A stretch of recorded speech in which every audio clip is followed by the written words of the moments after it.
NTA.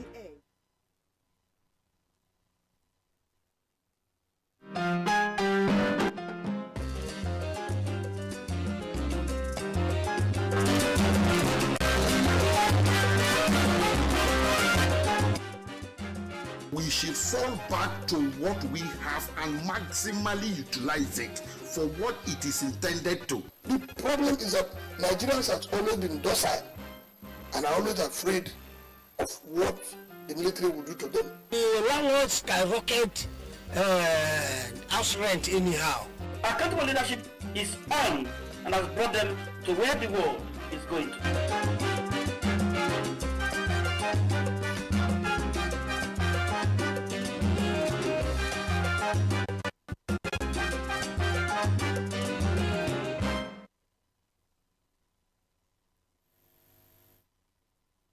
Platform for critical conversation shaping the Nigerian society. This program is streaming live on Facebook, YouTube, Instagram, TikTok, and X. Like our page and subscribe to our channels to get updates of our news and programs. The clamor for local government autonomy climaxed with the Supreme Court judgment decision of July 11, 2024, wherein financial autonomy was granted to 774 local government councils in Nigeria, and in turn rekindled hopes that effective governance would finally take place at the grassroots. The decision was simple. Funds meant for local government councils should go directly to them, empowering local council leadership the capacity to provide roads, health care, education, sanitation, market, security, among others. 2 years later, many still question, has autonomy translated into better lives, or has local government autonomy still remained a constitutional ideal? Today on Highlight, we examine if local government autonomy is truly driving grassroots development or myth. I am Kingsley Amachiri, your anchor. Stay tuned.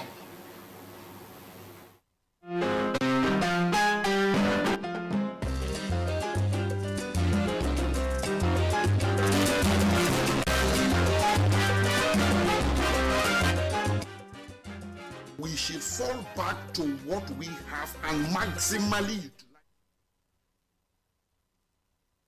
Welcome back. I have with me in the studios a journalist from my far left, Ejimofor Chukwudi, who is joining us to examine local government autonomy, whether it is still a reality or a myth. Mr. Ejimofor, welcome to the program. Thank you very much. I'm glad to be here. Thank you. Also with us in this conversation is a member of the civil society and also a journalist, this time Pius Duko. Mr. Duko, welcome to the program. Thank you for having me. Good morning. And on this segment, I also have a senior lecturer with Captain Elechi Amadi Polytechnics, Dr. Emma Wike. Dr. Wike, welcome to the program. Thank you very much. Good morning, viewers. All right, without wasting any time, let's begin our conversation with Dr. Wike. Dr. Wike, we're looking at local government autonomy. 2 years down the line, how would you appraise the autonomy of local government area? Has it made any difference, the realities today and what we had 2 years back? Okay, thank you very much. Looking at, I think, the fairest period for local government and all the agitations about autonomy has been this dispensation. And then we all are aware the very huge allocations that have been going to the local government, especially since the removal of the petrol fuel subsidy. They've had a very good chunk of the federal cake. But we have not seen so much of it. It's not just about financial autonomy. I now understand that they are paid directly from the first line, talking about the FAC and every associated receipt to it. So, but we have not seen so much commensurate effort in the manner of the monies received by the local government. Now, let's look at it. Probably we need to remind ourselves that the local government is not just a unit where people, it's not a place for frivolities. It's a detailed tier of government as defined in the 4th schedule of the Constitution of 1999 Constitution of the Federal Republic of Nigeria. They have a whole lot of work, to do as prescribed by the Constitution. They have the social and welfare of the people, talking about they have to provide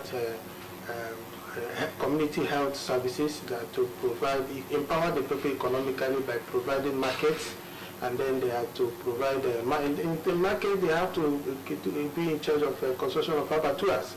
We talk about even revenue generation in terms of property tax, in terms of town planning. When you look at the issue of town planning, it is behaving, constitutionally speaking, on the local government to plan the streets, to name the streets, what you can call building codes. It is for them to provide registration of births, civil administration, if you like, registration of births, registration of marriages, registration of deaths. All of these are in the part of the schedule of the local governments, to handle. And if you look at all of this, you also look at provision of safety, such as local fire prevention and all that. They are supposed to have it at the local government levels. We also to look at licensing in terms of land permits, to provide all of this. And these are some of the ways they can also generate revenues from the local level, apart from the money coming from the national or the state accruable to them. But we have seen for the past 2 years that not so much has been heard, especially here in Rivers State. We only hear of 1 or 2 local governments that are, initiating moves to better the lots of the people. And then you know that one of the major advantages of the local government is the grassroots administration, that the grassroots people are touched. And grassroots, everybody is a grassroots. We're all coming from BRS, we're all coming from different local governments. So it is a very prime unit of the government. And we expect that there should be a dashboard bearing from the budget of the local government areas, call it in Rivers State or Nigeria across. You have a budget across the line, the subheadings, what have you done? I've always said that what is happening in Nigeria looks like a planned system of failure, because you see people going back month in, month out to go collect money. There's no accountability of what the previous collections were used for. So I agree that the autonomy has to be there. But what about what we do with the financial autonomy, especially to the people of the grassroots? Mr. Jumoke, you have been a key player in the media industry. Yes. When you look at the agitations, the issues that were raised by both the authorities at the local government level and the populace towards this financial autonomy or autonomy of the local government council, today, 2 years down the line, how would you reconcile? You're also active in the media space. What have you observed differently? As a matter of fact, we're talking about local government autonomy. We are talking about the July 11 Supreme Court's decision. Of course,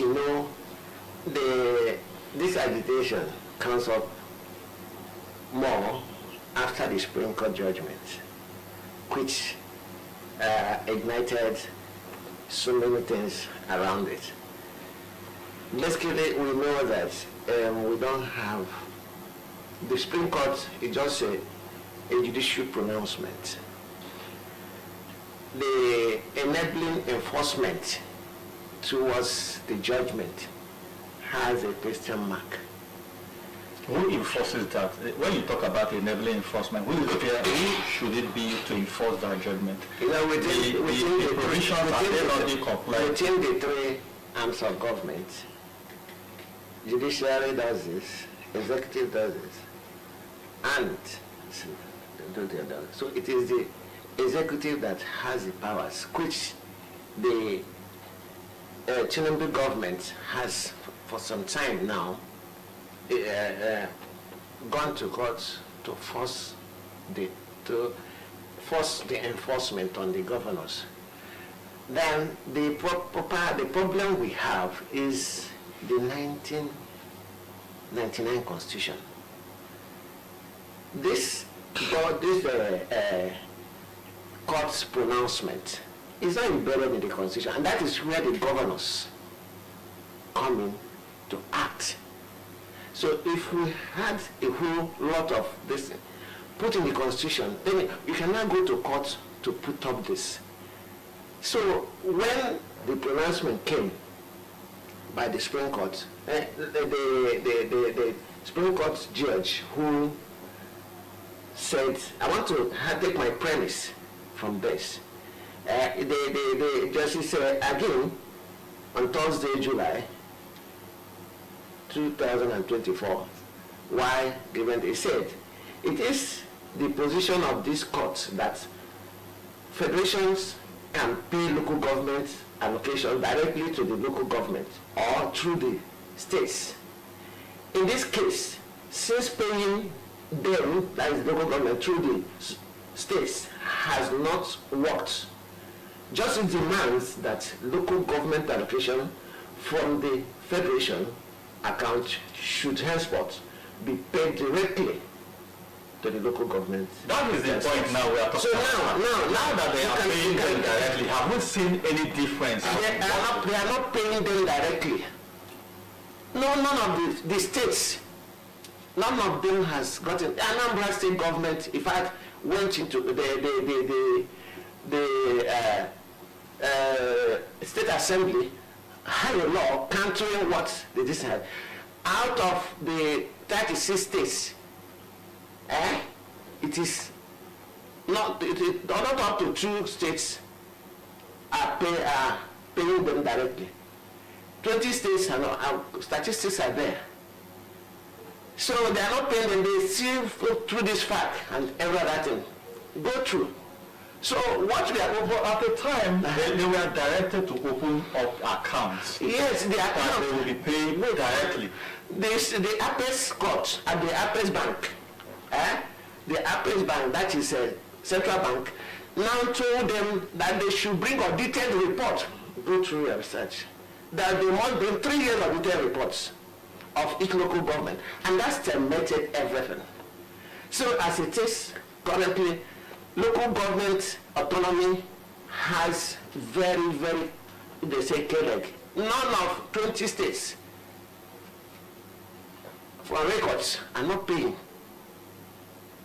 And the other one that pays, they now have 1 or 2 ways that only 3 states and that receive from this. That is why the Tinubu administration went to court to make sure that it is enforced. So as it were, the FAC, their money still comes from there as I speak with you.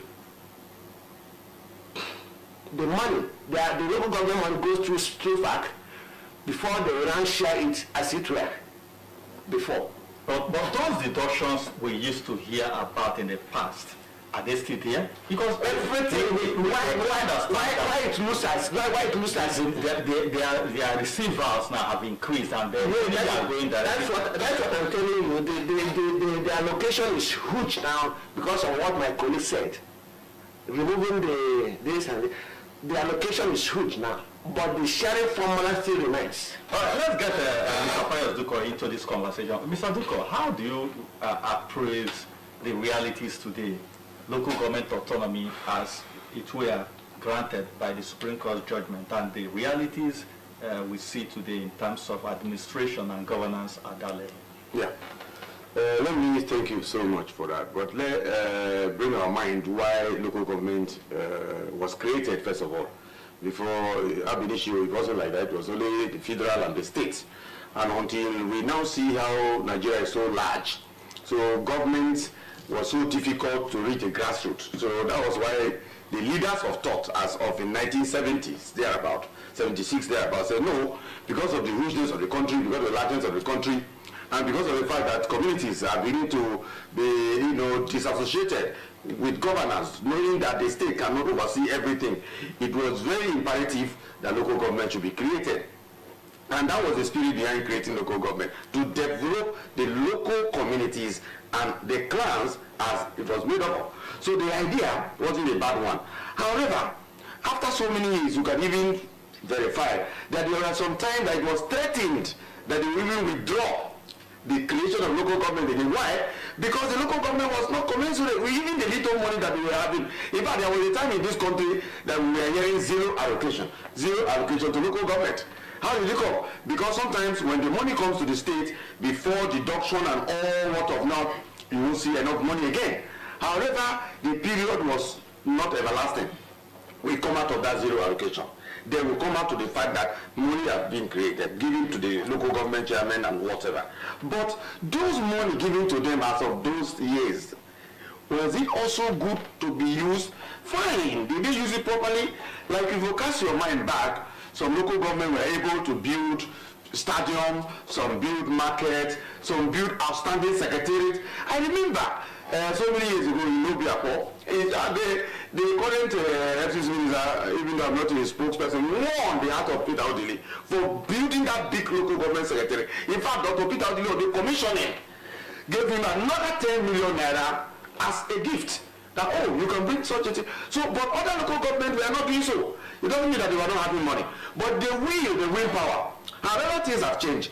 Now, more money have come for the autonomy. What are they doing? Because that is the question you are asking. What are they doing with the money? And then if you look at the semantics of money, usage of money, people are looking at the back door that maybe there are so many stakeholders that are sharing this money, going to after payment of salaries. But the local government chairman, have they taken a decision to look at the villages? Because just as doctor said, budget, what budget are they having? Do people see this budget?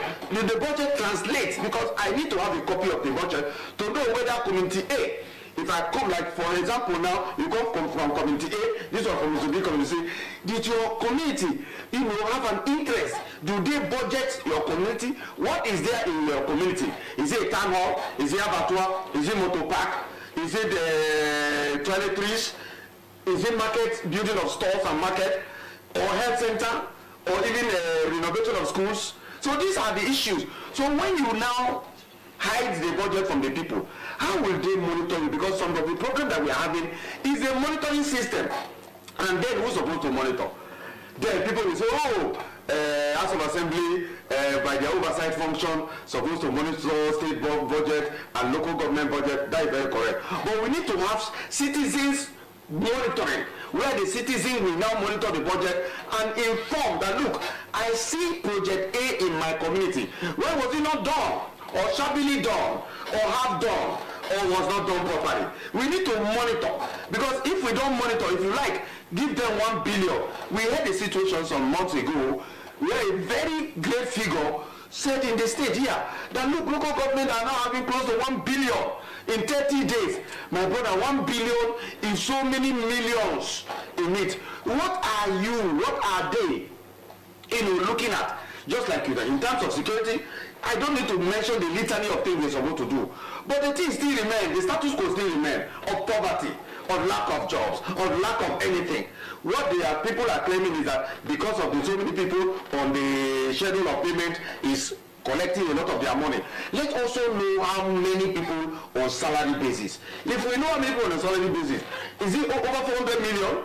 Is it 200 million? Then we now know what 800 million is going for. The 800 million is for what? After you pay councillors, supervisory councillors, what happened? The 200 or 500 million that remain. What are you doing? If there is no specific, we continue to rigmarole, and at the end of the day, until Jesus comes, the place will not develop. Why? We are copying this thing because the Western world have passed this stage. They have passed this. We are so much here, like somebody said in one of the clips there, we are docile not to ask. And for example, if you ask, they say you are fighting the local government, you are not with us. But let me also say that even though you are a stakeholder and they give you 50,000 or 100,000 per month, that does not mean that you will not ask the chairman, according to you, what happened to the rest of the money? Because the stakeholder's money does not close your mouth, does not make you to be dumb, does not make you not to lose effort of asking. Somebody can give you 100,000 as a stockholder, because I hear that is the periphery of government. When there is supervisory councillor, there are councillors, there are another stage called stakeholder. Those stakeholders are those big men, those big women who work for the party. At the end of the day, they do not have office, so they have a list of money they pay them. That list of money truly liquidate the council's money? No. And some of the stakeholders are even richer. They are big men, former commissioners, former director general, 4 permanent secretaries. It should not be so. They should be delisted. Now, you made mention of increased allocation. Well, I think it should be March that was posted. Local government councils in Rivers State. Yeah. The list in that allocation I saw was 900 billion. Million. Yeah. Just into 1 billion. The remaining 22 local government areas had 1 billion plus. Yes. So how do we ensure prudence and oversight or accountability at that level? If the allocation or the monies coming to the local government councils have increased in quantum leap, who ensures accountability at that level? Dr. Wake, I would like to get your perspective. Okay, you see, Nigerian system is designed for financial misappropriation. There is no accountability route. Like if you give somebody 1 billion without monitoring, there is no statutory checkpoint for asking questions. There is no benchmark analysis. You discover that, man is born corrupt. Every human being is born corrupt. And anybody can subject that to test. But what makes other crimes different from what is happening in Nigeria is the institutions, is the social apparatuses or constitutional apparatus put in place to checkmate human excesses. But you see a situation where local government chairman will go home with 1 billion, and the only the only standard he has is the godfather or the clique, very small group of persons who come to conspire against the local people. They share the money, and then they say, you go with this, you do that. I think one of the statutory payments there is just the chieftaincy thing. Is it 5%? Yeah, 5%. You take ruler. Then which other statutory deduction do we have, apart from the current payments, that is concurrent budgetary lines, which is salaries and all that? Apart from that, which other thing? We're not saying that they should not do their political thing. They can go ahead and do the political thing. But then, if each local government in Nigeria, from this 1 billion every month, you earmark 100 million every month for the development of the people, it will be visible in the next 6 months. Everybody will say, what a place. But you see, the greed, which I talk about in this politics, will not allow it to be.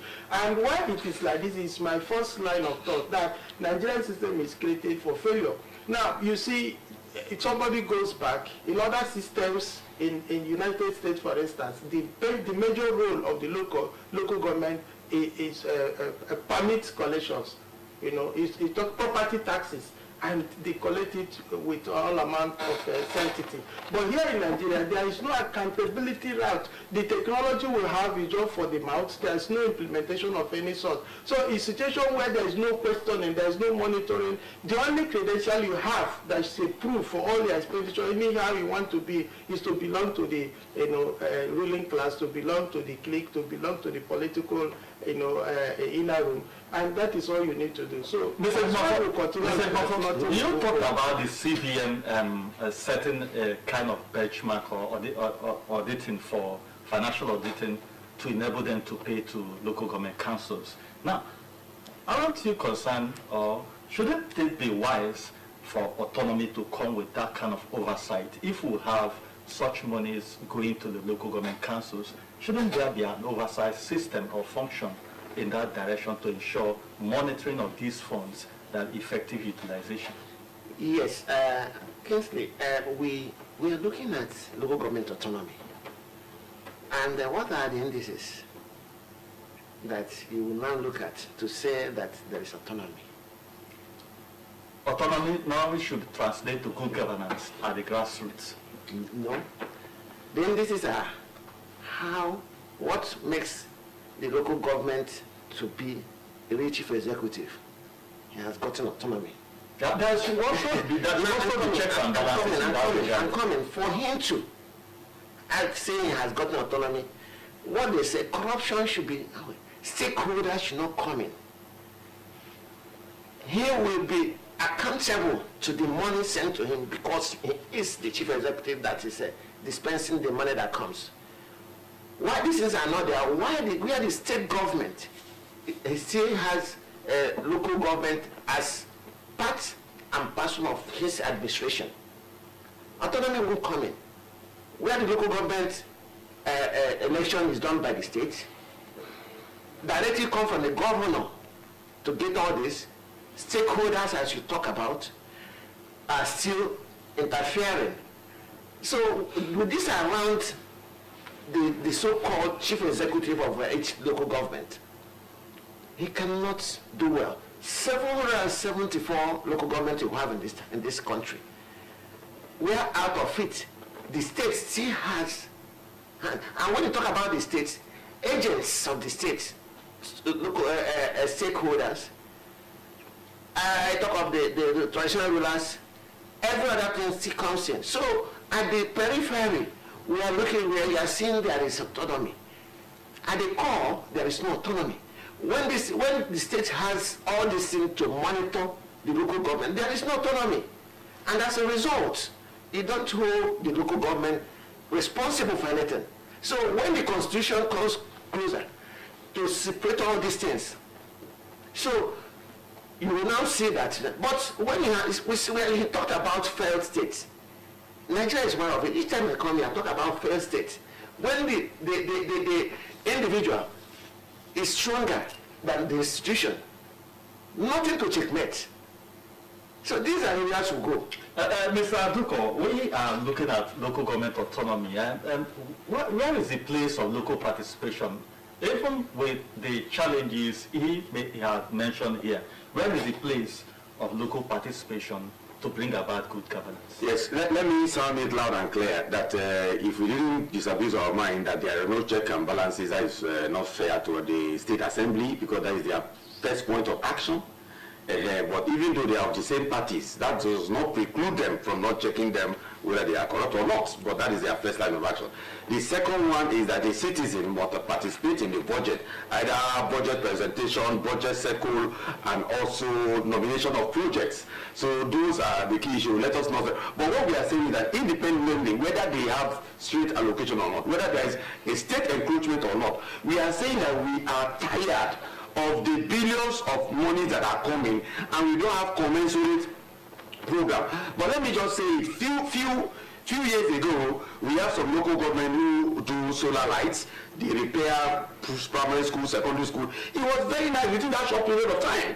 Let us see that. Let us not look at the blanket of, because we have all these impediments, they should not perform of their fee. The problem we also have is that there have not been any way of people being held responsible, especially when there is an issue of corruption. We have not seen any local government chairman in almost in Nigeria that enter the prison after all they say vomit the money.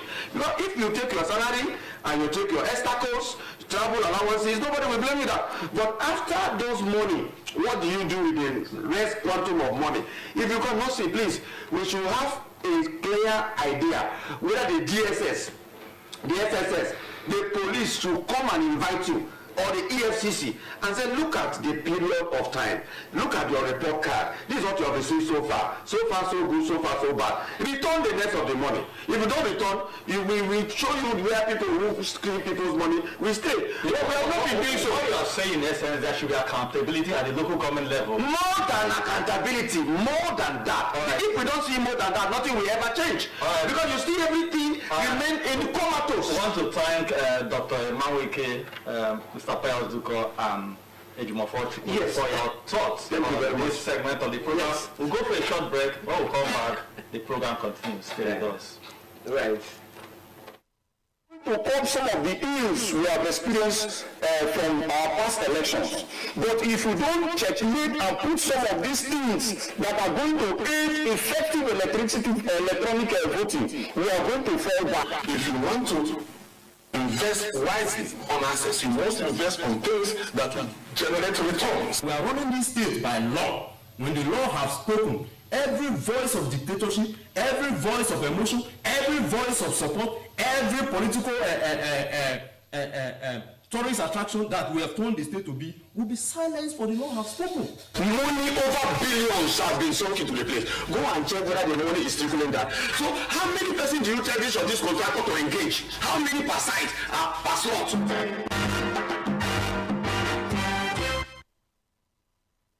Welcome back. If you just joined us, this is our weekly conversation on highlights. Our focus on this edition is local government autonomy, myth or reality? Joining us in this segment of conversation is our public affairs analyst, DK Nnamdi Cosmos. Nnamdi Cosmos, welcome to the program. Well, thank you very much, and good morning to the viewers.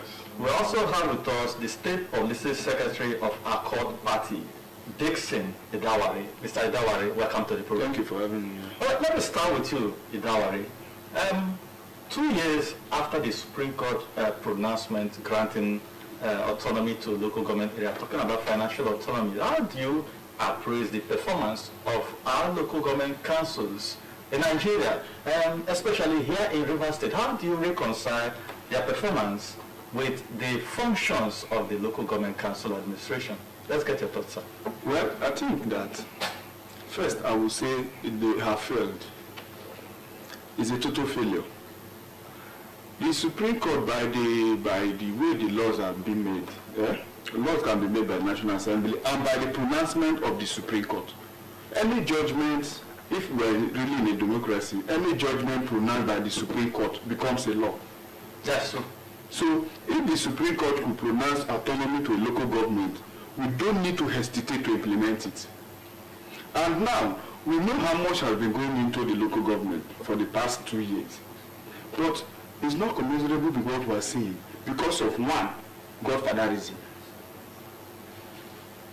Godfatherism and lack of accountability. And then there is no election. It is selective instead of elective.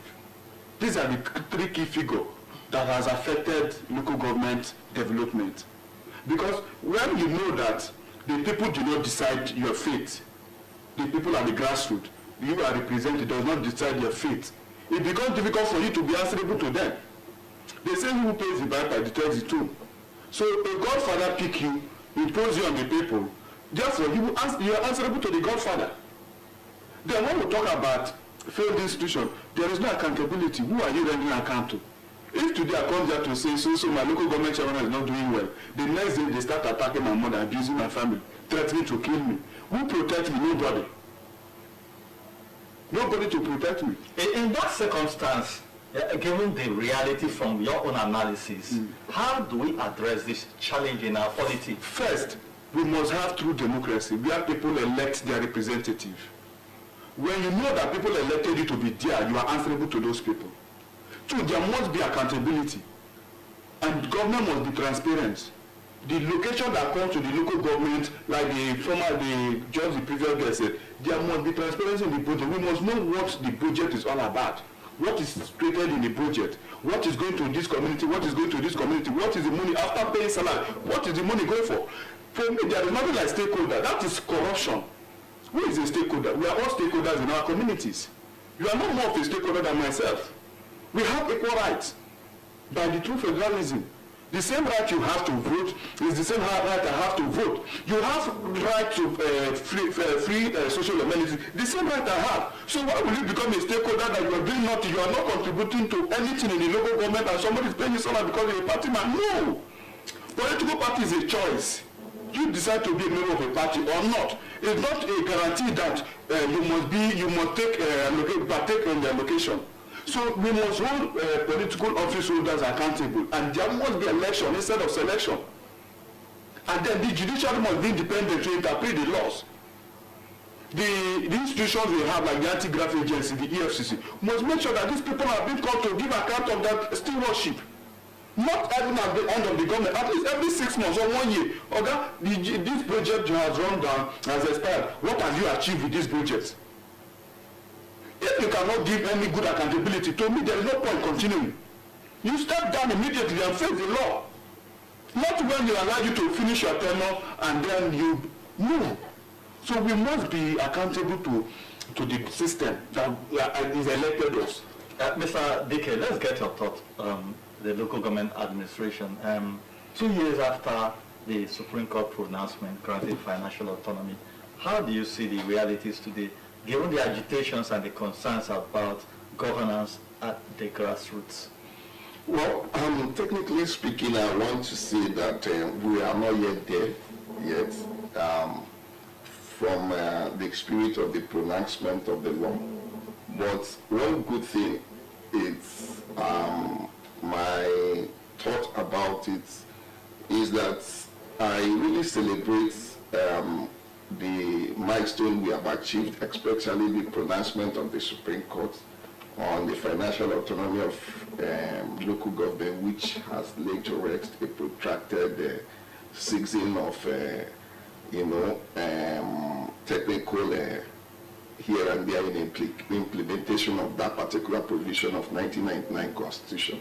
Having said that, I want to say that to me there is a hope, because even coming to this conversation, I think that is actually what has led to this conversation today, which means people are getting aware, getting sensitized, because the law will be lying, there except somebody provokes it, reawakens it from its sleep.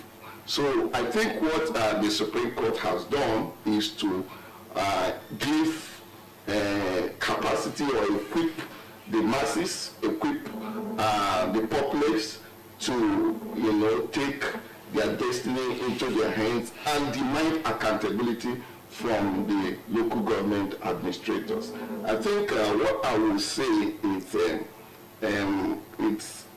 we are still in progress from this conversation. I know there will be awareness and people will be conscious of what is really happening. So it's a work in progress. I think it's a good development. Now let's look at something else, but still in the local government council. Looking at administrative and technical capacity for increased responsibility, do you think we have it in our local government system?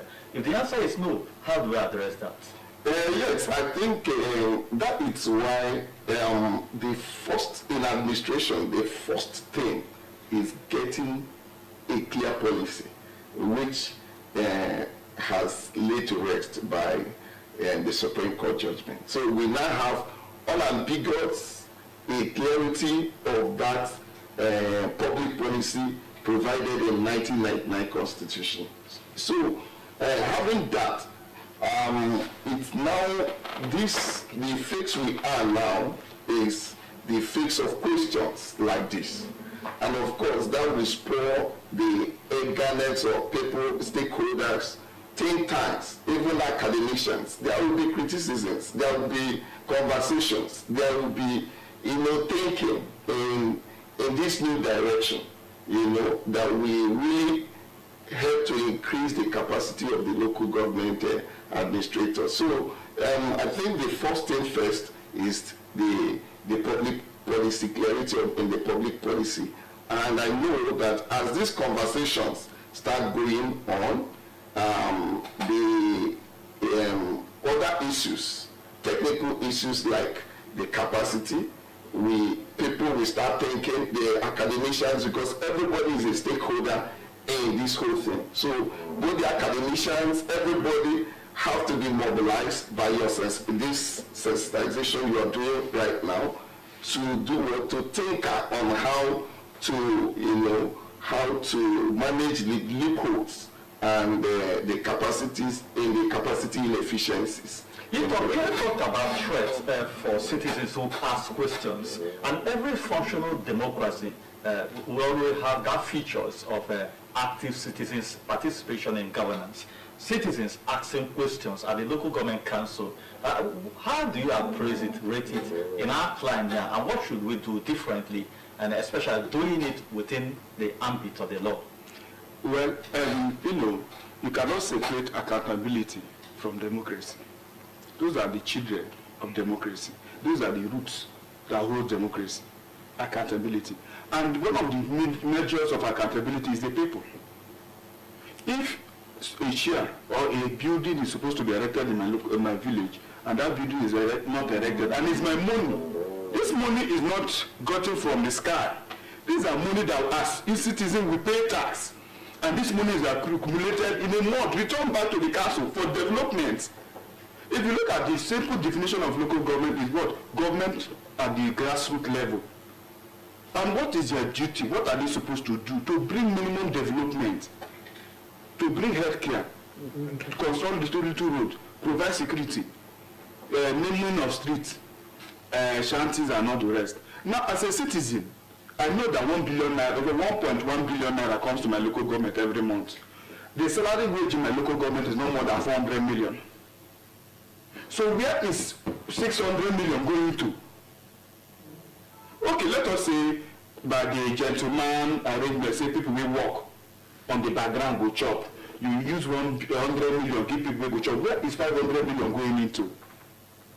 So if 500 million naira, just like the former guest said that, if 100 million is being used for development of a local government, by today, the Dubai we travel to, I don't think Nigerians should be traveling to Dubai for whatever reason. Don't you think that our citizens are not asking questions? If they are asking those questions in the various local government areas, that this chairman and the councillors will sit up? I'm coming. Now, you know the problem. You know the problem with corruption. The major problem with corruption is, I know you, you know me. When it favors you, it's not corruption. It is only when it does not favor you, that is when it's corruption. Currently today, the current local government chairman in Abuja is my brother. Now, if I say anything against that, they will say I'm fighting the government. Or because it is my own, I will not say anything. But it is my right to ask questions. So what citizens should do is not just asking questions. Take the available channels. By asking your questions, go through the right channels.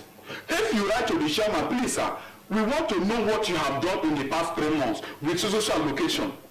If the chairman refuses, you know the next phase to go to. You go to the anti-graft agency, summon him before the state assembly.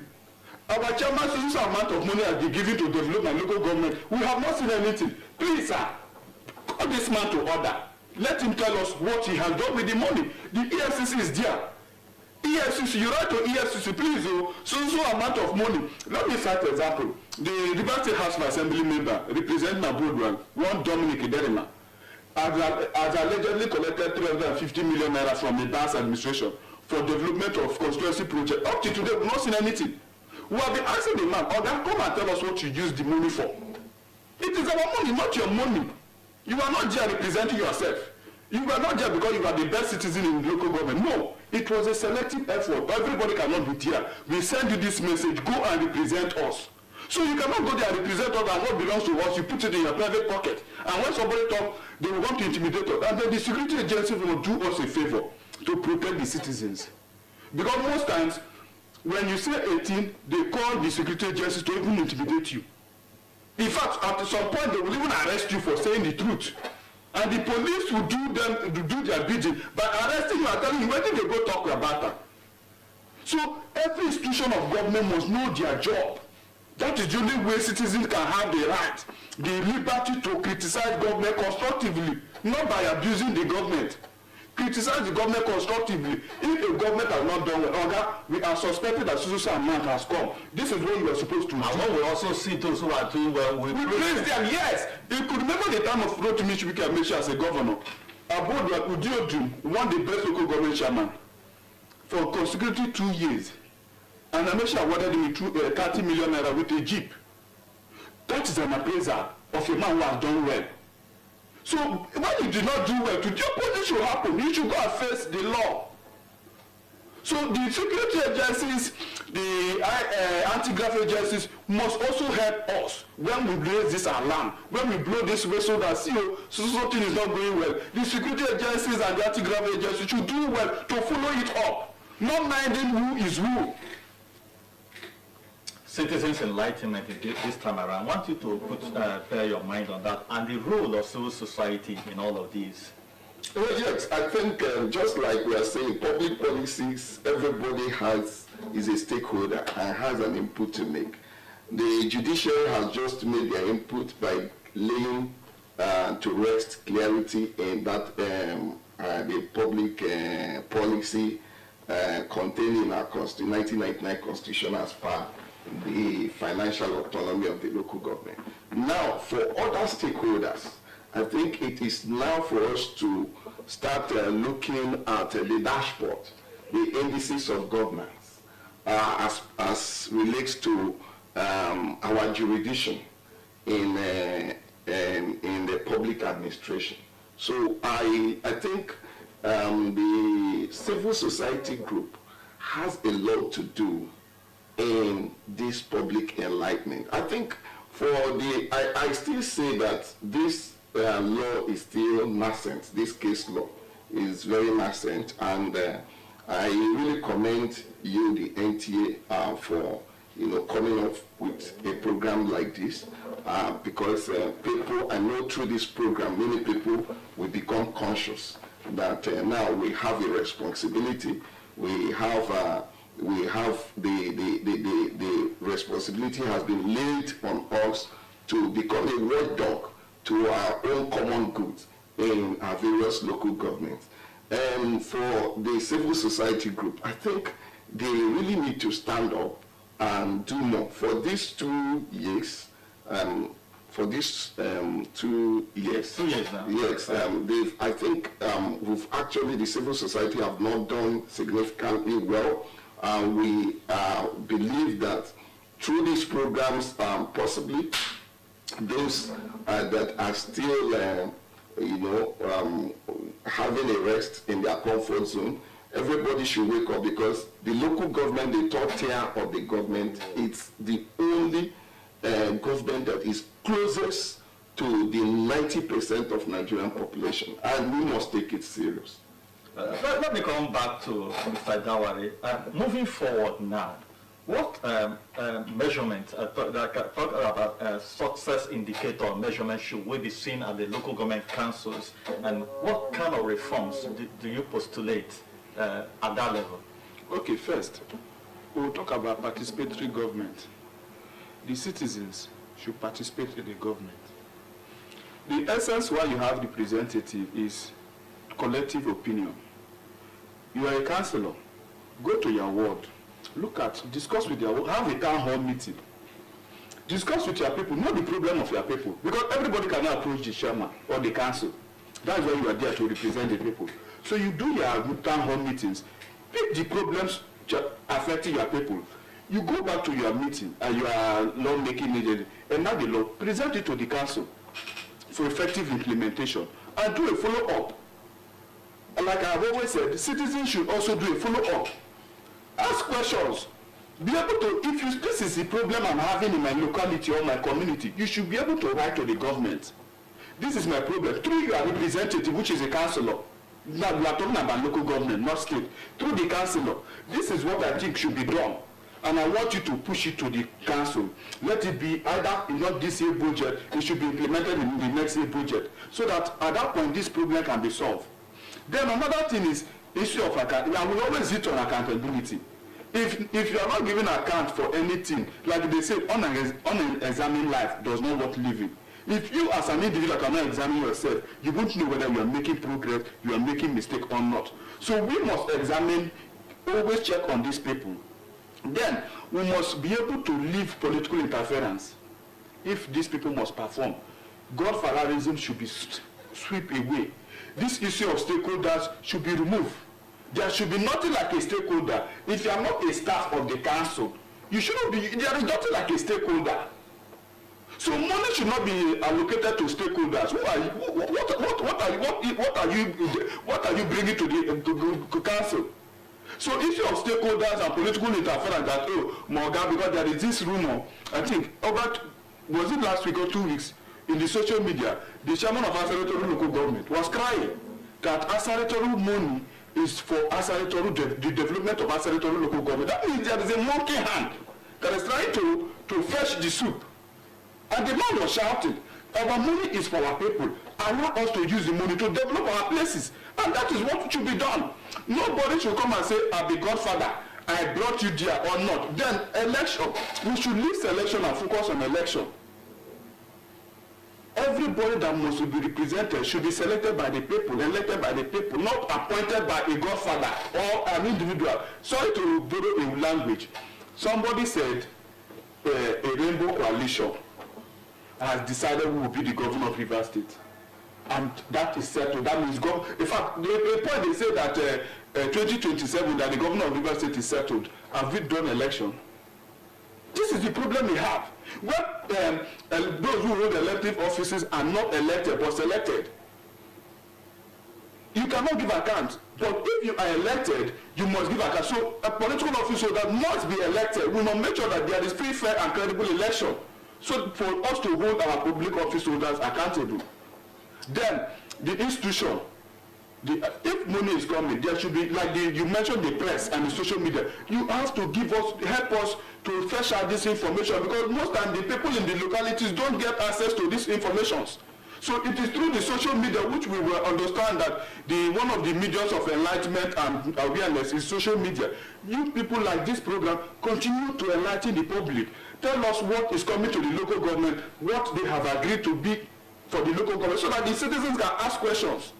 So these are my recommendations. Let me get your own perspective. Okay, I think one of the points I want to lay clarity on is the issue of stakeholdership. Who is a stakeholder? Is it a political ally or? But I think from the simple perspective of who a stakeholder is, means somebody that has a statutory responsibility or moral responsibility in local government governance. Any person apart from this, circumscribed in this definition, it's actually not a stakeholder. So we must get it clear. I think possibly there is something they are selling to the population, the populace, other than the civil definition of stakeholdership. So I think I want to make a clarity, because I've heard so much about this stakeholder unfortunately, I'm not a politician, I'm a civil society person. And today I'm hearing so much about stakeholdership and stakeholdership. Stakeholder, it's just somebody that is within the limit of what either moral responsibility or statutory responsibility in local government governance. So any other thing out from this is totally not, is strange and alien to what a definition of stakeholdership. While we wrap up this conversation, I'd like you to make your closing thoughts and a call to action. Okay, my final thought is, just like we said, there's a local government where this stakeholders problem is don't do anything. The day you do anything, we will impeach you. In fact, there has been alleged that the local government chairman was slapped because he refused to settle stakeholders. So my final thought is, I'm calling on Nigerian citizens, because you like it or not, everybody belongs to a local government. There is nothing like Abuja politician, national figure or whatever. We are all from one locality or the other. So everybody must return home, see our local government as the only thing we have to develop. Make sure that we hold these office holders accountable. Remind them that, Oga, that seat you are sitting is not your father's own. It is our own. Everybody cannot sit there. We ask you to go there to just carry out certain policies, and we are paying you. It's not like it's a charity services. They are being paid. So citizens must wake up, learn to hold government accountable, get access to government, ask questions, participate in governance. We must participate, be you pastor, be you whoever, you must participate in governance, which is any government processes, whether by election, now they are doing voters registration. You need to register. You must have a voice. All right, Mr. Dike, 30 seconds, your closing thoughts, sir. Okay, I think I just want to use this opportunity to congratulate Nigerians, because the local government financial autonomies has been a long-time historical struggle from even the time of ordinance laws to the reforms that got us here. I want to say that it is awakening time. It's a time for consciousness, for us to become a watchdog to our collective good. So, thank you very much, DK Cosmos, Public Affairs Analyst and the State Publicity Secretary of Accord Party, Dixon Idawari. This is where we end our conversation on Highlight. It's been a worthwhile discussing local government autonomy, reality or a myth. Thank you for staying tuned in the course of this conversation. We'll join you. Keep watching NTA and have a fruitful day ahead of you. Thank you. Thank you. Thank you, sir.